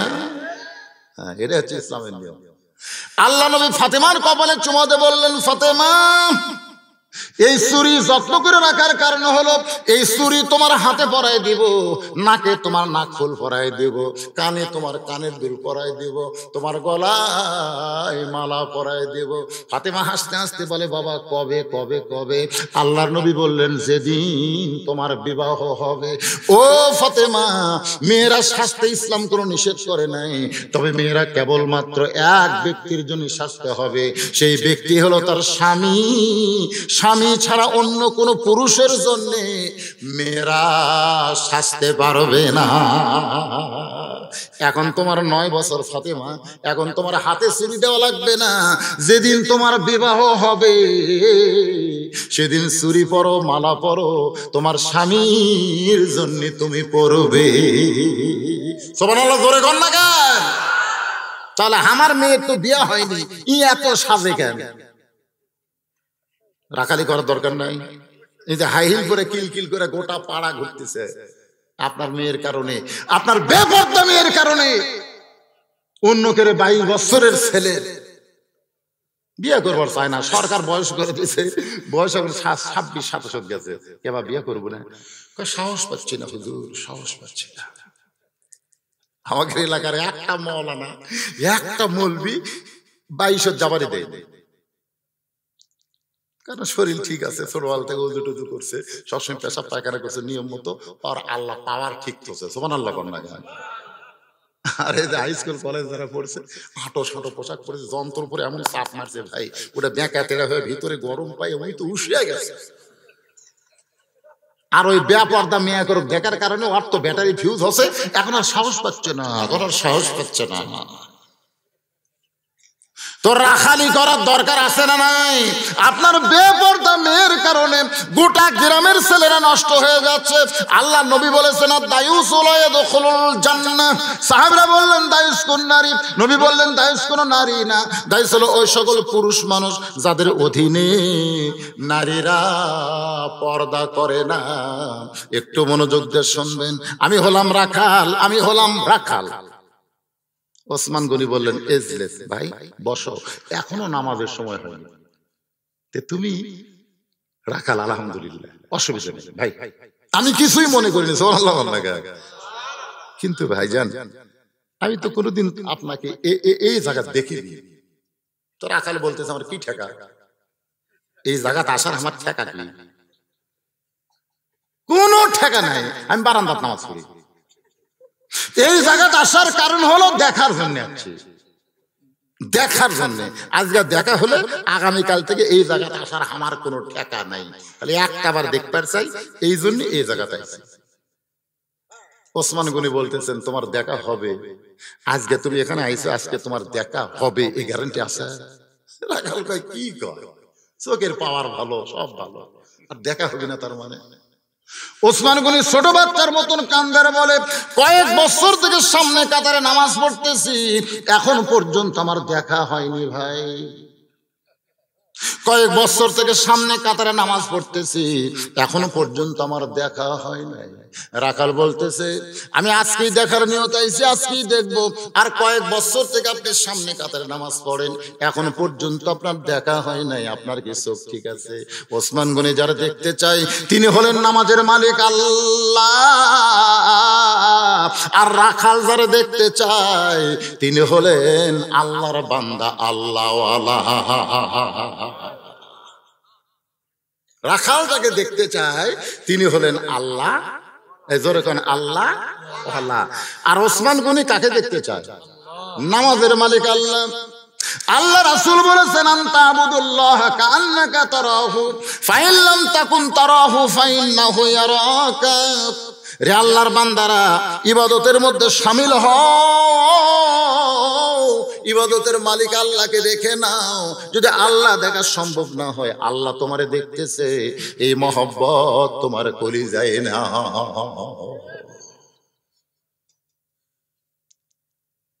রাখাল বলতেছে তাহলে একটা কাম করো, ওসমান গনিকে তুমি আমার হাত ধরো। ওসমান গনির মতো মানুষ রাখাল কি বলতেছে, তুমি আমার হাত ধরো, আমি নিজেও দেখবো এবং তোমাকেও দেখাবো। তোমার যোগ্যতাই তুমি দেখবার পাচ্ছেন না, এত বছর হলে সামনে কাতারে নামাজ পড়ো, দেখতে পাও না, ধরো, আমি নিজেও দেখবো এবং তোমাকেও দেখাবো। এমন সময় আল্লাহর কোরআন ওসমান গনির সামনে এসে বলতেছে, ইয়া আইয়ুহাল্লাযীনা আমানুত্তাকুল্লাহা ওয়া কুনু মা'আস সাদিকিন। রে ঈমানদার, আত্তাকুল্লাহ, আল্লাহর ভয় যদি তোমাদের কলিজার মধ্যে রাখতে চাও, তাহলে যাত্রার কাছে ঘুরো না, একজন সত্যবাদী আল্লাহওয়ালার তোমরা সাথী হও। মা'আস সাদিকিন, কার সাথে হওয়া লাগবে? যদি সত্যি আপনি আল্লাহর ভয় কলিজার মধ্যে রাখতে চান, তাহলে যাত্রার পাশে ঘুরলে হবে না। আল্লাহওয়ালা কারা, সাদিকিন কারা, এর পরিচয় কি কোরআন শরীফে নাই? এজোর এখন আছে না নাই? তো এখন তো ওসমান গনি রাখাল হাত ধরে খালি সেই মনে মনে বলতেছে, আল্লাহ আমার যোগ্যতাই হয়নি, আজকে ভাগ্য গুণে এমন একজন পাইছি যে নিজেও দেখবে এবং আমাকেও দেখায় দেবে। কিছুক্ষণ পরে মুয়াজ্জিন যখন আকামত দিচ্ছে, আকামত যখন মুয়াজ্জিন শুরু করেছে, এমন সময় হযরত ওমর মেহরাবের মধ্যে ঢুকছে। এতক্ষণ কিন্তু হযরত ওমর মেহরাবের মধ্যে ঢুকে নাই, কারণ যখন কোরআন দিয়ে রাষ্ট্র চলবে, তখন মসজিদের ইমাম শুধুমাত্র একজন আলেম হবে না, ওই আলেমকে আবার নেতা হওয়া লাগবে। জোরে কোন কথা ঠিক কি না? হযরত ওমর মেহরাবের মধ্যে ঢুকছে, যখন মুয়াজ্জিন বলতেছে কদ কামাতিস সালাহ, কদ কামাতিস সালাহ, সঙ্গে সঙ্গে রাখাল আল্লাহু আকবার, ওসমান গনি রাখালের হাত ছাড়া দিয়েছে। এতক্ষণ কি ধরে ছিল যে আল্লাহু আকবার কইছে, হাত ছাড়া দিয়েছে। হাত ছাড়া দিয়ে বলছে যে কেরে ভাই, এই ইমাম সাহেব ভুল করলে মানুষ আল্লাহু আকবার লোকমা দেয়, এখনো মুয়াজ্জিনের আকামতই শেষ হয়নি, আর তুমি আল্লাহু আকবার লোকমা দিলা। রাখাল বলতেছে এই জন্যই তো তুমি কানা, এই জন্যই তুমি দেখতে আসে দেখতে পারো না, আমি কি জন্য লোকমা দিলাম মিয়া জানো না? সঙ্গে সঙ্গে পিছন দিক থেকে এক সাহাবী দৌড়ে এসে রাখালের হাত হেঁচকা দিয়ে টান দিয়েছে। তো আমার সামনে দেখে সন্দেহ হচ্ছে, তুই কার সঙ্গে তর্ক করতেছিস? তুই কারে কানা কানা বলতেছিস? তুই কি জানিস এই মহান ব্যক্তি আল্লাহর নবীর ডবল জামাই ওসমান গনি?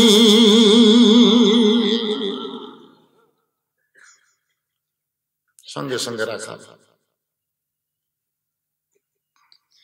এই জন্যই আমি ভিতরে ঢুকতে চাইনি, আমি বারান্দায় নামাজ পড়ি, ভিতরে নবীর দামি দামি সাহাবী, সেই সাহাবীর মধ্যে আমি রাখাল কেমনে ঢুকবো? কিন্তু ওই পথিক আমার সর্বনাশ করছে। ওমর ফারুকের দিকে আঙ্গুল দেখায় বলতেছে, ওই পথিক আমার সর্বনাশ করেছে। ওই পথিক আমারে কইছে যদি হযরত ওমরকে দেখতে চাও, তাহলে সামনে কাতারে দাঁড়াইলে মেহরাবের মধ্যে তাকে দেখতে পাবা, তিনি হলেন হযরত ওমর। শুধুমাত্র হযরত ওমরকে জীবনে একটা বার দেখার জন্য আমার কলিজার মধ্যে বড় বাসনা।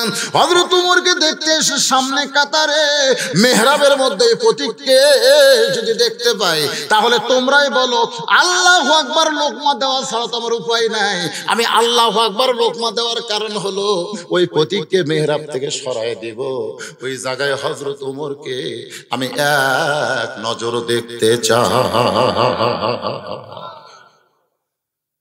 হাজার হাজার সাহাবীরা কান্দে, মসজিদের মধ্যে সমস্ত সাহাবীরা যখন কাঁদতেছে, রাখাল চিল্লাই বলে আল্লাহ, বারান্দায় নামাজ পড়া ভালো, এই ভিতরে কেন কান্দা কান্দি শুরু হয়ে গেল? ওসমান গনি বলে রাখাল ভাই, ভিতরের সাহাবীরা কান্দার কারণ হলো তুমি যাকে পথিক পথিক বলতেছো, তিনি হলেন হযরত ওমর। গাছের গোড়া কাটলে গাছটা যেমন ঠাস করে পড়ে যায়, রাখাল তেমনি মেহরাবের মধ্যে পড়ে ছোট বাচ্চার মতন চিৎকার দিয়ে কান্দের বলে, ইয়া আমির আল মুমিনিন, আমি আপনাকে তওবা পড়াইছি, আমি আপনাকে মুনাফিক কইছি, আমি আপনাকে ভণ্ড কইছি, এত কথা বলেছি গো আমির, আপনি অধম রাখালকে কিছুই বলেননি। সঙ্গে সঙ্গে মসজিদের সমস্ত সাহাবীরা চিল্লায় বলে, কে রে পাগল, কে মেহরাবের মধ্যে কারে তওবা পড়াইছে, কারে মুনাফিক কইছে, কারে ভণ্ড কইছে, এই পাগল কে রে, কোন দিকটা মসজিদের মধ্যে ঢুকলো? সমস্ত সাহাবী যখন হইচই করতেছে, এমন সময় ওমর ফারুক বলতেছেন, আতিউল্লাহ ওয়া আতিউর রাসূল ওয়া উলিল আমরি মিনকুম, আল্লাহর আনুগত্য করো, নবীর ইত্তেবা করো, আমি যদি তোমাদের আমির হই আমাকে তোমরা মানো। সমস্ত সাহাবী বলে, হাজারবার মানি, লক্ষবার মানি। তাহলে আকামত যখন হয়ে গেছে, এখন হইচই করো না, আমারে তওবা পড়াইছে, আমারে মুনাফিক কইছে, আমারে ভণ্ড কইছে, বাকি 2 রাকাত ফরজ ফজরের নামাজ আদায় করে আমি এর বিচার তোমাদের সামনে আল্লাহর কোরআন দিয়া করে দিব। লিল্লাহি তাকবীর। সাহাবীরা বলতেছে, আসলে 2 রাকাত ফরজ নামাজের পরে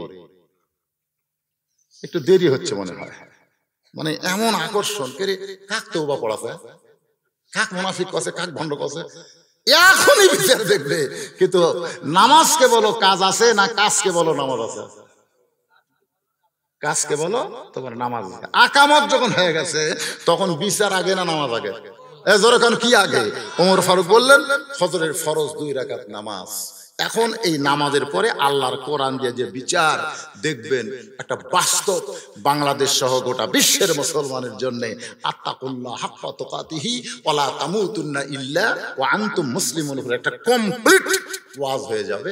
খালি নামাজ 2 রাকাত আদায়ের পরে ওমর ফারুক যেটা দেখাবে, ওমর ফারুক সাহাবীদের দেখাবে, সাহাবীরা দেখবে। আপনারা যারা আমার সামনে বসে আছেন, দাঁড়িয়ে আছেন, আপনারা কি দেখবেন? কারা কারা একটু আল্লাহ খাত দেখান তো দেখবে। যাই হাত তুলবি না, লুলে হয়ে মরবি রে। হাত তোলেন, হাত তোলেন। লিল্লাহি তাকবীর। হাত নামান, হাত নামান, হাত নামান। তাহলে এই যে ফজরের 2 রাকাত নামাজ আদায় করতে আপনারা ওমর ফারুক বিচার করবে, ওমরকে তওবা পড়াইছে, মুনাফিক কইছে, ভণ্ড কইছে। বাজান, এই দিকে রাখাল সামনে কাতারে নামাজ পড়তেছে, নামাজের মধ্যে তার মনের অবস্থাটা কি চিন্তা করেন? সারা জীবনে যাকে একটা নজর দেখার আশা করেছে, আর সেই মানুষটাকে তওবা পড়াইছে, মুনাফিক কইছে, ভণ্ড কইছে। রাখাল দুনিয়ার আদালতে বিচার হওয়ার আগে তার অন্তরের যে আদালত রয়েছে, সেই আদালতে ধরা খাইছে। বাপের দোয়া আছে, 100 টাকা দান করছে, আল্লাহ কবুল করেন। মহাস্থান ও এখানে আসার ম্যানেজার আমার ভাই যান, 1000 টাকা লগত না বাকি, আচ্ছা বেতন ভাই দিয়ে দিবে, নাম লেখা দেন। 1000 টাকা দান করছে, আল্লাহ আপনি কবুল করেন। এগুলা সব মিলে কয় টাকা আদায় হলো? ও 5টা দেওয়া, 2টা আছে, আরো 3টা বাকি আছে। মা বোনদের কাছে আলাদা নাকি?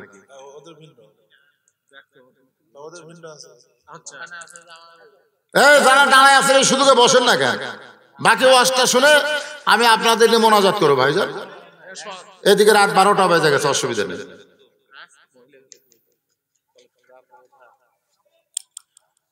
হযরত ওমর নামাজ শেষ করে 2 ওয়াক্ত নামাজের সালাম ফেরানোর পরে ইমাম কিন্তু মুসল্লির দিকে চেহারা ঘুরায়, একটা হলো ফজর, একটা হলো আসর। হযরত ওমর ফজরের নামাজ আদায় করে শরীফ 1 মণ ধান, আবার কোরআন শরীফ বাবদ 500 টাকা দান করেছে। আল্লাহ দানকে কবুল কর, আল্লাহুম্মা আমিন। কবুল। শরীফুল ইসলাম 500 টাকা মায়ের জন্য দান করেছে কোরআন শরীফ বাবদ, আল্লাহ মায়ের কবর জান্নাতের টুকরা বানায় দেন, আল্লাহুম্মা আমিন। ওমর ফারুক দৌড়ে গিয়া রাখালকে টাইনা তুলে কপালে চুমা দিয়া বুকের মধ্যে চাইপা ধরলেন। সমস্ত সাহাবীরা বলে, আমিরুল মুমিনিন আপনি কি করলেন? আপনি না বলছিলেন নামাজের পরে বিচার করবেন? আপনি বিচার না করে রাখালকে বুকের মধ্যে নিয়ে কপালে চুমা দিলেন।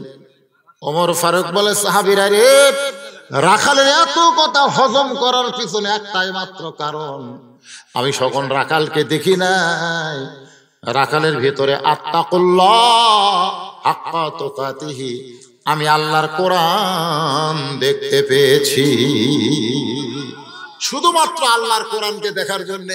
আর আত্তাকুল্লাহ ডিগ্রি অর্জন করা যায় কেমনে, এইটা নিজের চোখে দেখার জন্য আমি রাখালের কথাগুলো হজম করেছি। হজম না করলে তাহলে তো আমি দেখতে পেতাম না। জোরে কোন কথা ঠিক কিনা?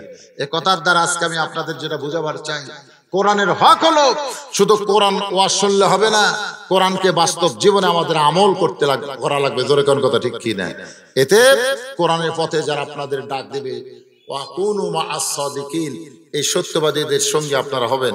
আল্লাহ পাক আমাদের সবাইকে কবুল করুক। সকলে বলে আল্লাহুম্মা আমিন। আস্তাগফিরুল্লাহ রাব্বি মিন কুল্লি জামবি ওয়া তুবু ইলাইহি, লা হাওলা ওয়ালা কুওয়াতা ইল্লা বিল্লাহিল আলিয়্যিল আযীম। আল্লাহুম্মা সাল্লি আলা সাইয়্যিদিনা শাফিনা নাবিয়িনা মাওলানা মুহাম্মদ ওয়া আলিহি ওয়া সাহাবিহি ওয়া বারাক সাল্লিম।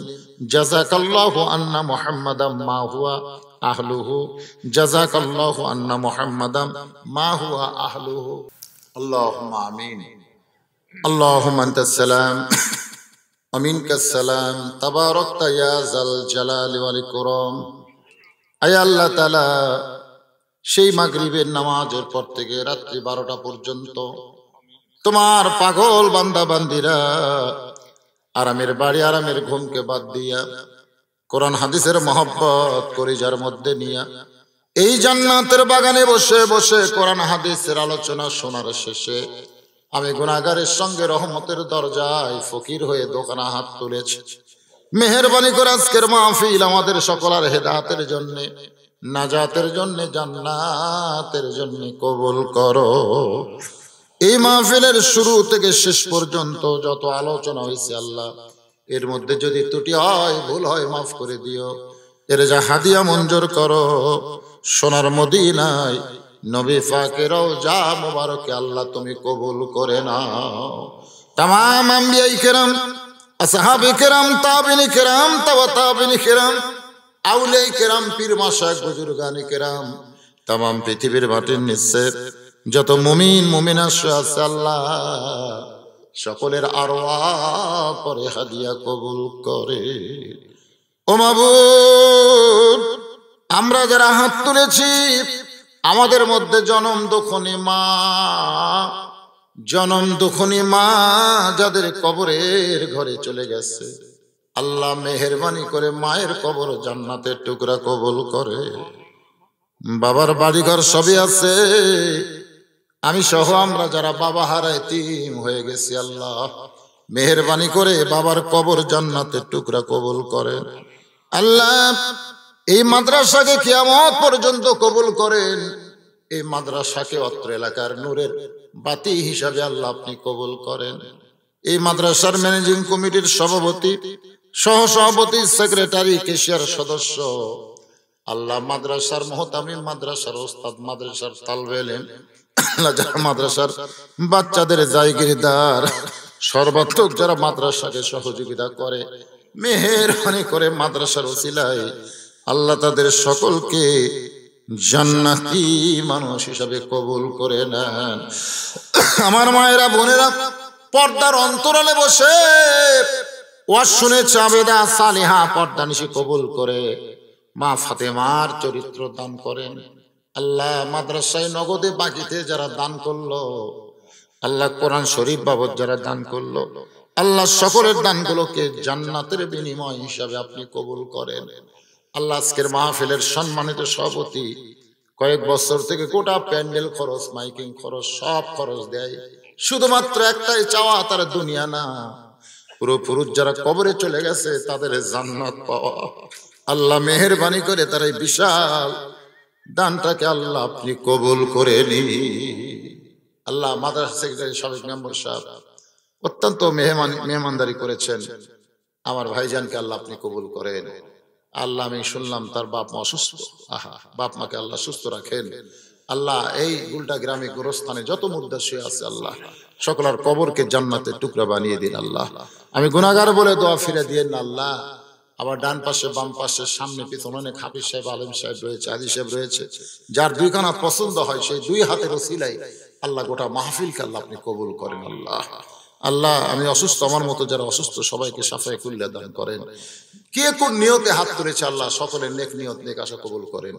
যেদিন আমাদের মৃত্যু হবে দিনটা যেন জুমার দিন হয়, মাসটা যেন রমজান মাস হয়, ইমানের সাথে ইজ্জতের সাথে দুনিয়া থেকে বিদায় নেওয়ার কালে আমাদের সকলে জবানে জারি করে দিবেন লা ইলাহা ইল্লাল্লাহ মুহাম্মাদুর রাসূলুল্লাহ সাল্লাল্লাহু আলাইহি ওয়াসাল্লাম। আসসালামু আলাইকুম ওয়া রাহমাতুল্লাহি ওয়া বারাকাতুহু।